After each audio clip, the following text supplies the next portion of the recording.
Sveiki, brangieji, esu Lina Kontautienė iš įmonės OAB Ligni Linėja ir mes esame degintos medienos gamybos ekspertai. O iš kur atsiranda tas ekspertiškumas, šiandieną jums ir papasakosiu, todėl kviečiu pasivaikščioti po mūsų gamybą. Norint išgauti itin aukštą kokybę degintos medienos dailylenčių ir jeigu norite, kad jos išdžiugintų daugiau negu 25 metus, pirmiausias ir pats svarbiausias etapas tai yra tinkamos ir kokybiškos žaliavos parinkimas. Keliaukime ir parodysiu, kaip turi atrodyti būtent aukštos kokybės žaliava. Žaliava yra importuota iš Suomijos, ji yra tankios rievės, mažos šakos, su tokia žaliava yra labai gera dirbti. Ir štai man už nugaros jau yra, keliaukime mano fotografė Kipsai iš arčiau pasižiūrėti žaliavos. Ir štai žaliava, ta balta, šviesi eglutė, nuo kurios prasideda teisingas kelias.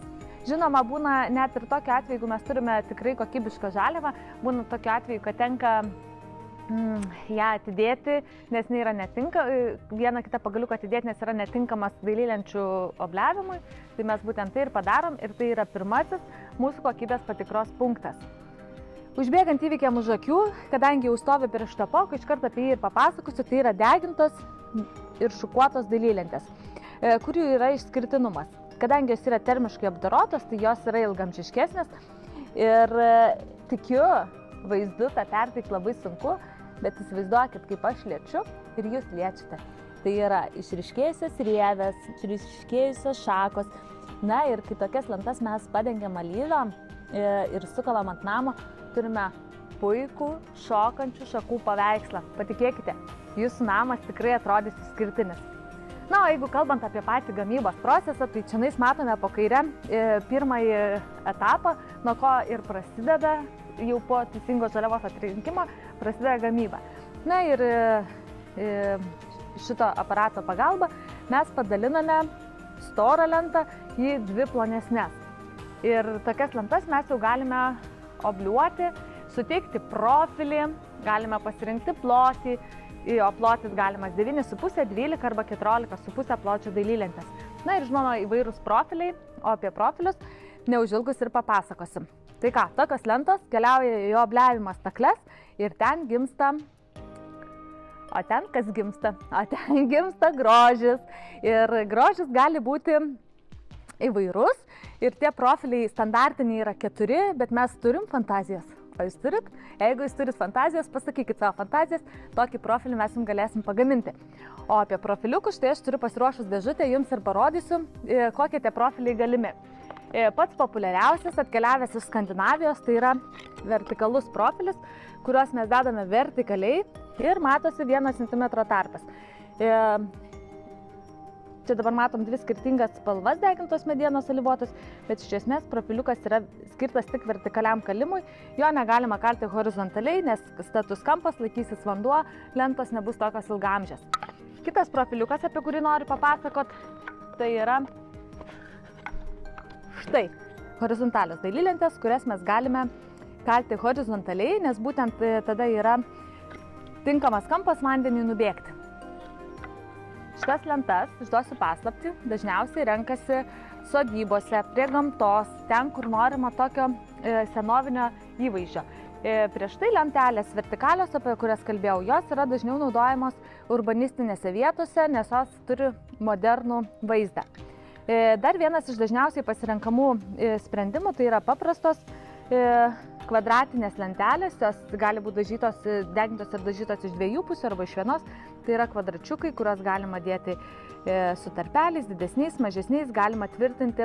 Čia yra svarbiausias niuansas, va būtent tokias lentas galima tvirtinti su paslėptu tvirtinimu. Ir iš viršaus nesimatys sraigtų. Šitoje vietoje turiu paminėti labai svarbų dalyką, kadangi jau apie tvirtinimą prakalbau. Degintas dailylentes būtina tvirtinti su nerūdijančio plieno sraigtais. Jeigu nenorite, kad įvyktų oksidacija ir jūsų namo fasadas atrodytų kaip apsiverkęs. Na ir paskutinis profiliukas, kurį dar greitai paminėsiu, tai yra rombas. Kada jį rinktis?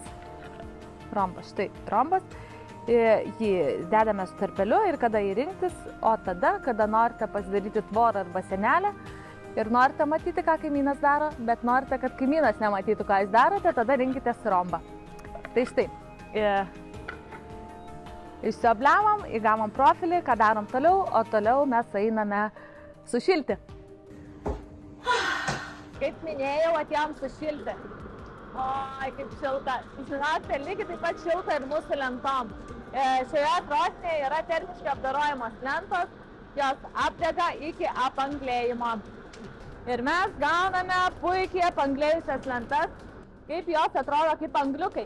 Bet jos yra mechaniškai nepatvarios, perbraukėm, nukrito, ant namo tokių dėti negalim. O kai angliuką nušukuojam, gaunam štai tokias lentas, apie kurias jau kalbėjau video pradžioje, išraiškingos riebės, šakos ir lentos malonios liesti. Kai mes lentas nudeginam, nušukavom, išmilavom, turim gražias lentas, bet mes norim, kad jos būtų ir išskirtinės. Būtent todėl dengiame alyvą, dengiame specialiai alyvą su spalva 2 kartus. Tokios lentos bus ilgaamžės ir papildomos priežiūros reikalaus tik po 5 arba 10 metų. Štai čia mes turime jau 2 kartus nualyvuotą Nebelgrau spalva vertikalią dailylentę. O jūs svajojate apie savo išskirtinį namo fasadą?